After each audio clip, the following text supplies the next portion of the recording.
Emotion. Usually the first thing people think of is facial expressions, like happiness, anger, sadness, but in reality, that's not the definition of emotion. Today, I'm here to inform you about how important emotion is in our everyday life and different types of relationships. I've chosen to talk about emotion today because it's a part of every culture and of our everyday life. I first want to start by trying to understand emotion. Emotion can be defined by most people as a feeling, not like an actual, I don't even know what I'm saying. Let me read that. We're going to start. Sorry. Okay. Okay, I'm sorry. Okay. It's like Andrew.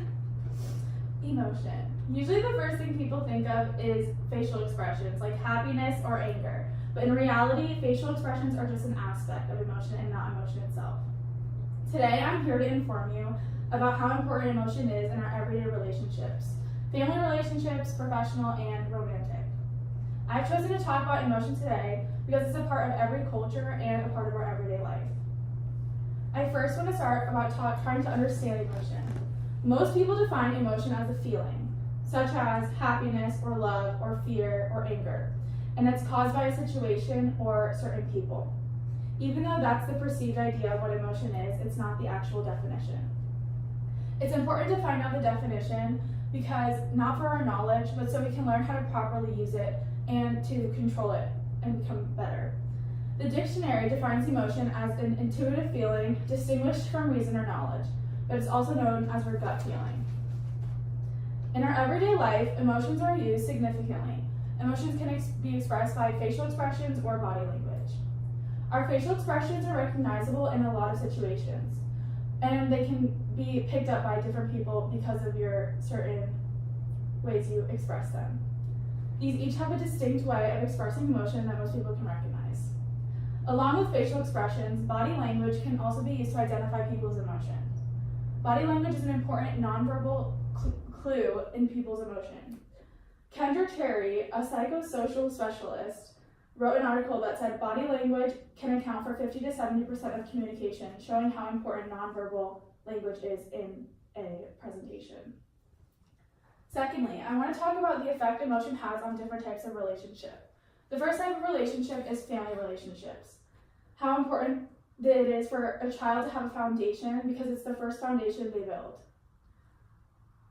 Ross A. Thompson, a professor at the University of California, who specializes in developmental psychology, wrote an article called The Handbook of Emotions and said that family influences are so important because they're formed so early, that even infants turn to caregivers to relieve discomfort or for enjoyment. These foundational relationships help people as they mature. Professional relationships play a crucial role in developing emotion. Teachers and students both share emotions through the classroom. In an article written by Rosemary E. Sutton, who's the Vice President of Academic Affairs, talked about how teachers said having positive emotion in the classroom benefited them not only because of their teaching style, but because of the students. The students were more motivated and cognitively able. Both students and teachers said it was most effective to work in a positive environment rather than a negative one. The same article also points out the consequences of emotion, which led to laziness, anger, and frustration, which concluded that positive emotions do play a significant role in professional relationships.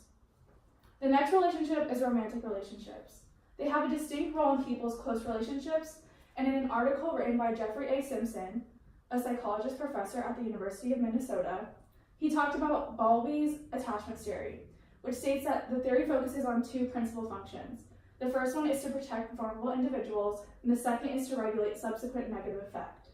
Without the secure relationship of romantic relationships, individuals tend to be more anxious and fearful to a partner, and in some cases even more violent.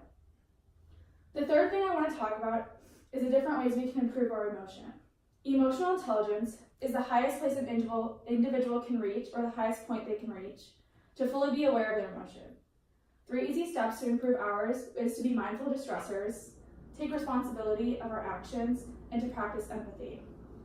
In conclusion, today we learned what emotion was, how it affects different types of relationships, and how to improve it by emotional intelligence.